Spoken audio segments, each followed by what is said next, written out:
Here in the right-hand corner, we have Kick-Ass, a real-life superhero who wears a green wetsuit and has 2 nightsticks as his weapons.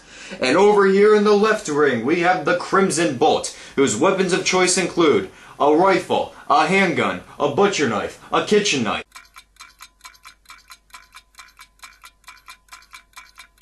2 handguns, a slingshotted blade, and a pipe wrench.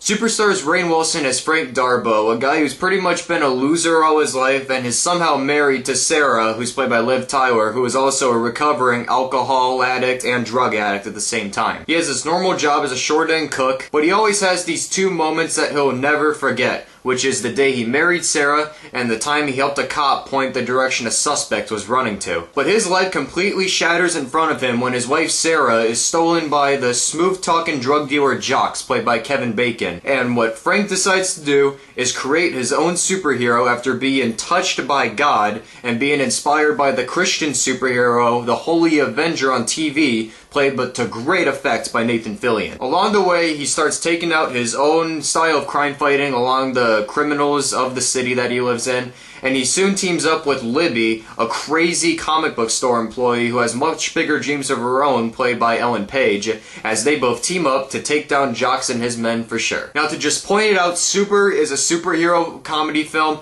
that is like no other superhero comedy there is, but make that dark comedy, because this might as well be the darkest comedy I have ever seen, no matter what other genres it has ever been dealing with. This is a film that is so aware of what it's doing, and it's so unapologetic with its content, that you just gotta kick back and enjoy it for what it is, despite how ridiculous and awkward some of the content may be. Rainn Wilson is great as Frank Darbo, aka the Crimson Bolt. A lot of people are saying that his character is basically Dwight Schrute as a superhero, but the more the film goes on, he really manages to blend together a nice dramatic side to his character, and he manages to nail down those dramatic scenes very well as the movie goes on. And he's very funny in his role, because all that Dwight Schrute humor from The Office always happens to turn up in certain scenes. Ellen Page, though, oh my god, she is freaking awesome in this film. Her character is by far the craziest she has ever played in a film, and definitely the most renegade one by far. Once she finds out that Frank Darbo is the Crimson Bolt, she goes nuts, and we are just brought into this whole big renegade, insanely crazy side to her character, where she just chews up scenery, making us laugh, no matter how ridiculous the stuff she says or does in this film. Every movie that she is in, I am beginning to love her even more for her work, because she is just improving and taking on these crazier roles the more famous she is getting, and God, thank you. I mean, you just gotta see this movie alone for her performance. Kevin Bacon is good as Jocks, just he's a little limited in his role. Like, I like to see more roles that are villains go to Kevin Bacon these days, because I think he's got a ton of potential to still do these as a main course for his career. Liv Tyler also does good, but let's all question, how did Rainn Wilson get her in this film? I mean, really. There's also fantastic cameos, both by Linda Cardellini from Freaks and Geeks, one of the greatest one-season wonder television shows ever created, but especially from Nathan Fillion, who plays the Holy Avenger, a Christian superhero on a religion channel that Frank gets inspired by to be a superhero. Every scene that he turns up in this film is just awesome. I mean, anything with Nathan Fillion these days is awesome. Now, this film is written and directed by James Gunn, who wrote and directed one of the most criminally underrated horror comedies ever made called Slither. And if you haven't seen that movie yet and you're a gore hound for like the 70s, 80s horror exploitation type films, you're gonna love that film if you haven't seen it already. He is just one of those filmmakers that he knows what he's doing and making content that's so unapologetic and out there that we see in films, but God bless him for that kind of style, because we are running out of those filmmakers every year.